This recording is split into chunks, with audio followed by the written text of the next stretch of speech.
Դե շատ զարմանալի էր, որ հենց Մասիս Մելքոնյանը ընտրվեց որպես դատավոր, ինքն էլ միշտ աչքի է ընկել անաչառ, բացարձակ իշխանության հրահանգները չկատարելով եւ այլն, ես իհարկե եթե որպես կատակ անել, եթե որպես իրականություն այդ կատակները անում ենք նրա համար, որ իրականության դժոխքից, իրականության գրոտեսկից, իրականության խայտառակությունից հնարավորություն ունի ինչ որ մի քանի վայրկյան շեղվելու։ Տեղի ունենալու հետևյալը իմ համեստ կանխատեսումներով Մասիս Մելքոնյանը չի զարմացնի ոչ մեզ, ոչ իշխանություններին եւ կկալանավորի Արշակ Սրբազանին։ Ես ամեն դեպքում ուզում եմ, որ մեր քաղաքացիները, չնայած պարոն Բաբայանը, իմ գործընկերները մինչ այդ ասեցին, մի քանի կետ ֆիքսեն, էլի շատ կարեւոր։ Խոսքը գնում է 2018 թվականի դրվագի մասին, որտեղ մի քանի հոգի ցուցմունք է տվել, որ իբր իրանց մոտ հայտնաբերված թմրանյութերը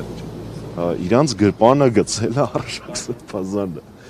Ես ճանապարհին տեսնում էի լրատվականներից մեկը մի կոմիքս էր պատրաստել, որ իշխանությունները հավանաբար առաջնորդվել են հետևյալ սկզբունքով. ինչ անենք Արշակ Սրբազանին բռնենք, դե երևի գրպանը թմրանյութ գցենք, հետո հասկացել են, որ սքեմը գրպաններ չի ունենում ու որոշել են Արշակ Սրբազանին վերագրել, որ ինքն է ինչ որ մեկի գրպանը թմրանյութ գցել։ Սա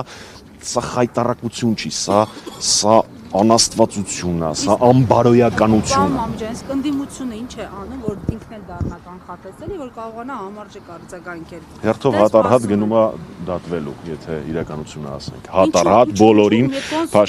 կոնսոլիդացիա ականատես չէ։ Նախ ես չեմ կարծում, որ քաղաքապետարյանների եւ եկեղեցու պաշտպանության հարցում կոնսոլիդացիայի բացակայություն կա, ես ամենայն դեպս չգիտեմ ընդդիմադիր ով հայրաքելական եկեղեցու դեմ արշավի հայրաքելական եկեղեցու դեմ արշավի եւ կամ քաղաքապետարյանների թեմայով չի կիսում ընդհանուր կարծիքը։ Ինչ վերաբերում է ինչ անել, այո, ձեր նշած կոնսոլիդացիան, բայց ոչ միայն ընդդիմության, այլ նաեւ ժողովրդի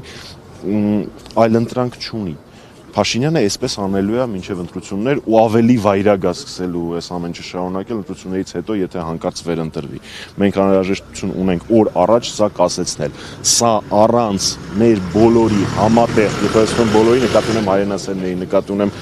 մեր քաղաքացիներին, համատեղ պայքարի չի կասեցվելու, հույս դնել նրա վրա, որ կեսից Փաշինյանը կհասկանա, որ սրիկայություններ է անում ու կդադարի դրանք անել, անիմաստ հույս է, անդադար ամեն օր ինքը փորձելու է բոլոր լծակներով, արդեն ծիծաղելու էլ չի, արդեն անհասկանալի լծակներով բոլոր այլախոհներին ճաղերի հետևում թաքցնել։